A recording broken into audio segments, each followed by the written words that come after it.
Comme tant d'autres pays, la Côte d'Ivoire cherche à attirer des investisseurs et partenaires au développement. Avec succès, puisque malgré 10 ans de turbulences politiques, l'économie ivoirienne a résisté. Croissance annoncée cette année, au moins 8% en 2012, 10% en 2014.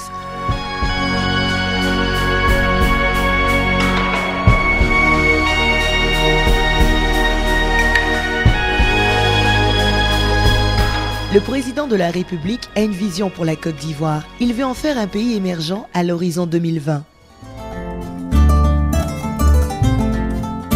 En 2012, avec l'appui des grandes institutions financières internationales et des pays amis, la Côte d'Ivoire s'est enfin libérée d'une grande partie de sa dette extérieure. De 68% du PIB en 2007, elle ne pèse plus que 18% en 2012, alors que la norme s'établit à 40%. De plus, tous les arriérés de dette aux créanciers privés sont en voie de normalisation.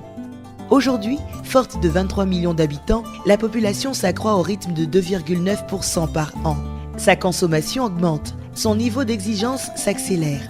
Le premier devoir de l'État, c'est d'assurer la sécurité des personnes et des biens, ainsi que la paix sociale, en améliorant les conditions de vie des populations. Éducation. Santé publique. Logement. Emploi. Pour générer de la croissance, la Côte d'Ivoire doit redynamiser l'ensemble des secteurs clés de l'économie. 3 mesures générales s'imposent en priorité: moderniser et accroître l'efficacité de l'administration. Améliorer le climat des affaires. Relancer les investissements. Libéré du poids de sa dette, l'État ivoirien peut maintenant investir dans les infrastructures économiques, le social et les infrastructures de base. Transport, eau et énergie. Cette année, près de 8% du PIB ira aux grands travaux, de nature à relever la compétitivité du pays. Dès 2013, le niveau d'investissement aura dépassé celui des salaires de la fonction publique.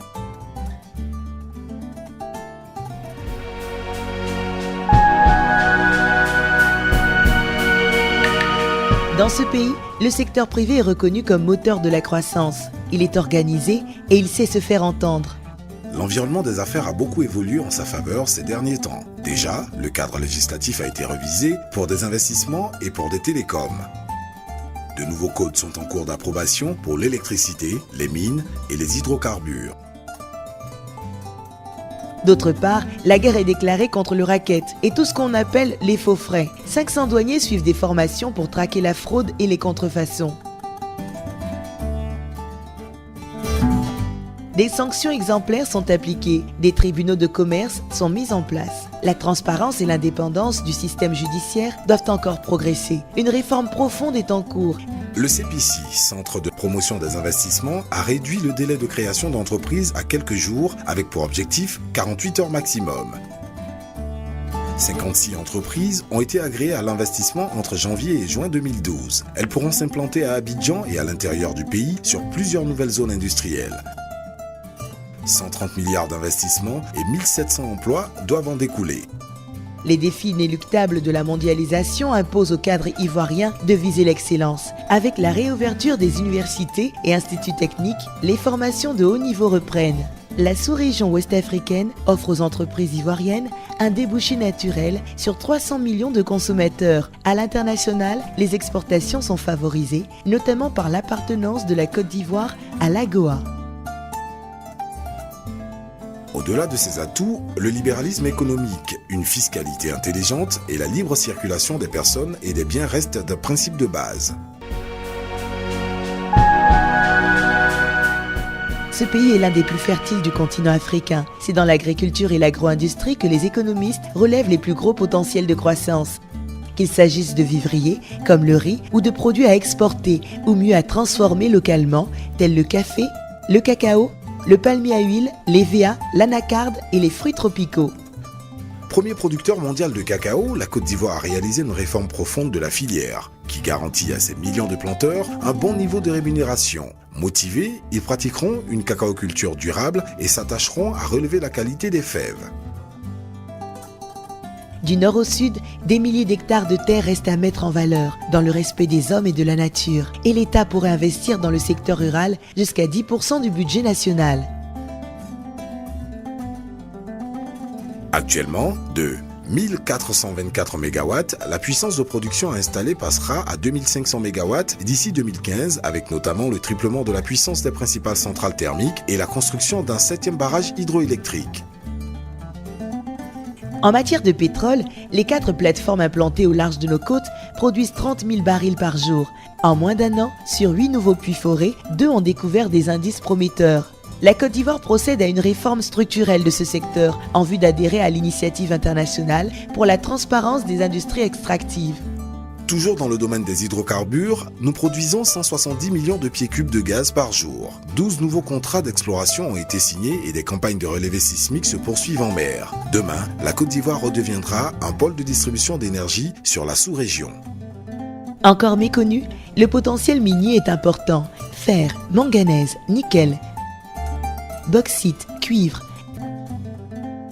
La production d'or a bondi avec l'exploitation du gisement de Tongon dans le nord du pays. Une ligne de chemin de fer descendant les minerais sur le port de San Pedro ouvrirait la voie à la valorisation du potentiel minier des montagnes de l'Ouest. Au total, entre énergie, mine et pétrole, c'est un portefeuille de 3 000 milliards de francs CFA d'investissement sur 150 projets qui est proposé.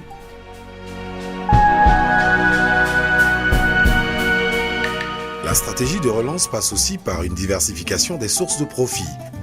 Des secteurs entiers de services sont à développer. Transport urbain, lagunaire et ferroviaire, services aux industries et aux mines, traitement des données, sous-traitance informatique, mais aussi le tourisme.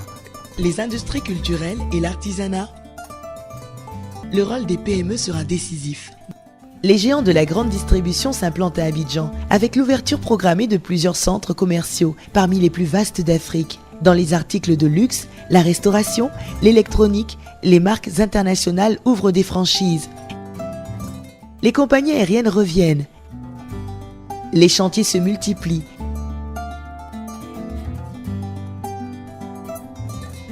Des délégations étrangères se succèdent. Des constructeurs asiatiques commencent à s'installer. En peu de mois, la Côte d'Ivoire est redevenue une destination phare pour les investisseurs en quête d'opportunités. Il faut y voir le résultat d'une gestion rigoureuse des finances publiques et la mise en œuvre de réformes profondes. Le pays a retrouvé sa crédibilité et partant de sa capacité à développer des projets ambitieux, notamment à travers les partenariats publics-privés.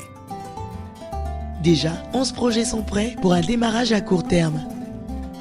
Si de nombreux pays nous ont aidés à surmonter nos épreuves, si la Banque africaine de développement ramène son siège de Tunis à Abidjan, si l'Union européenne, l'Agence française de développement, la Banque mondiale, le FMI soutiennent la Côte d'Ivoire renaissante, c'est pour relancer la locomotive ivoirienne qui entraînera toute la sous-région ouest-africaine. En ligne de mire, au sud comme au nord, des emplois, des bénéfices durables, une situation sociale apaisée. Tous les Ivoiriens vous le diront. Ce qu'ils veulent, c'est travailler en paix. L'objectif à court terme, c'est une croissance à 2 chiffres en 2014-2015. Notre vision, c'est de travailler ensemble pour faire de la Côte d'Ivoire un pays émergent à l'horizon 2020. Nous avons tous à y gagner.